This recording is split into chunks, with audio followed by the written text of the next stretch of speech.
안녕하세요. 둥이별리사 둥변입니다. 여러분은 어떤 마음의 창으로 세상을 바라보나요? 어떤 창으로 보느냐에 따라 세상은 살만한 곳이 될 수도 있지만 한편으로는 너무 불평등하고 불합리한 곳이라 사는 것 자체가 고통이라고 느껴질 수도 있는데요. 오늘은 세상을 바라보는 관점, 틀과 관련된 책을 소개할게요. 오늘의 두둥책은 최인철 교수님의 프레임입니다. 이 책의 저자 최인철 교수님은 서울대학교 심리학과 교수이자 서울대학교 행복연구센터 센터장으로 있는데요. 처음에는 서울대 공과대학에 입학했지만 심리학이 좋아서 심리학과에 재입학한 특이한 이력을 가지고 있어요. 저자는 행복이 평범함과 균형감이라는 두 가지 비밀을 가지고 있다는 것을 강조하며 현 시대에서 진짜 행복이 무엇인가에 대해 알리는 일을 하고 있는데요. 행복을 제대로 느끼기 위해서도 오늘 말씀드릴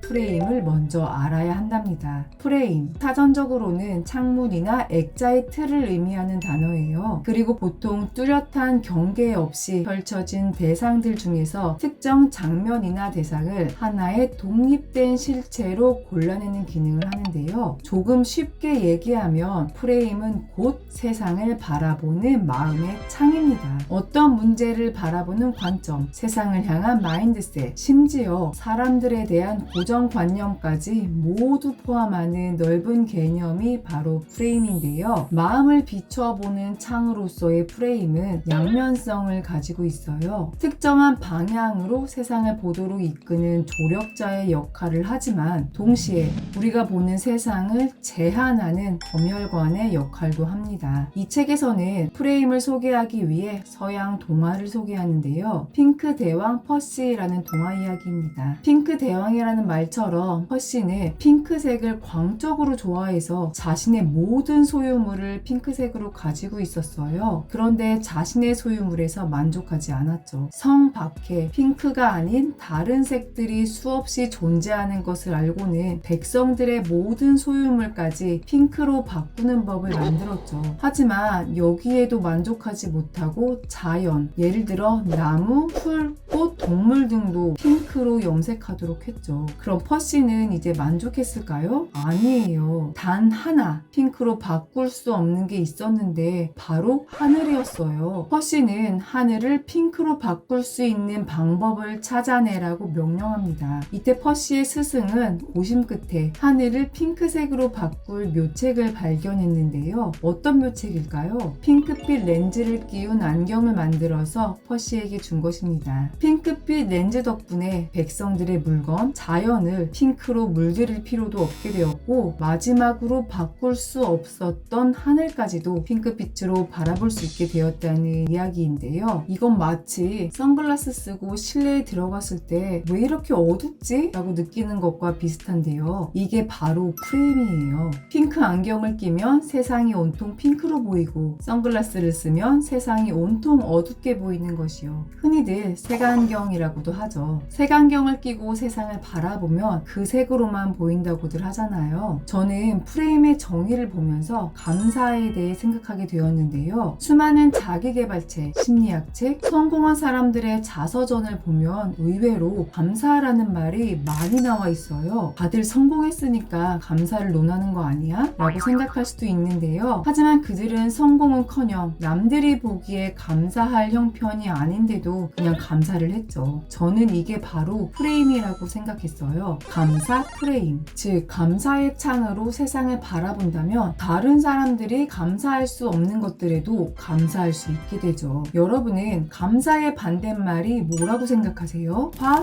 열받음? 감사의 반대말은 당연함입니다. 한때는 너무 간절했지만 이제는 너무 당연하다고 느끼는 것. 너무 간절했을 때는 제발 이렇게만 되면 바랄 게 없을 것 같다 생각했지만 이미 그 목표가 이루어진 지금은 갖고 있는 것에 감사를 느끼지 않는데요. 이건 너무 당연해. 이건 너무 당연한 거야. 라는 프레임을 갖고 세상을 살아가면 감사를 1도 느낄 수 없어요. 하지만 너무 당연해서 평소에 인지하지 못하는 것들에 대해 집중한다면 의외로 감사할 가짓수가 무지 많다는 걸 깨달으실 거예요. 저만 해도 이제는 너무 당연해서 감사는커녕 제게 주어진 것에 불평을 할 때도 있었어요. 예를 들어 지금 하고 하고 있는 변리사 업무, 변리사 자격증도 제가 변리사 수험생일 때는 아주 간절하게 바라던 것인데요. 그런데 지금은 어느덧 10년 차가 넘어가다 보니 가끔 이런 생각이 들기도 하더라고요. 만약 내가 변리사 공부를 하지 않고 그때 투자 공부를 했다면 지금보다 더 자산이 많았을 수도 있겠지? 또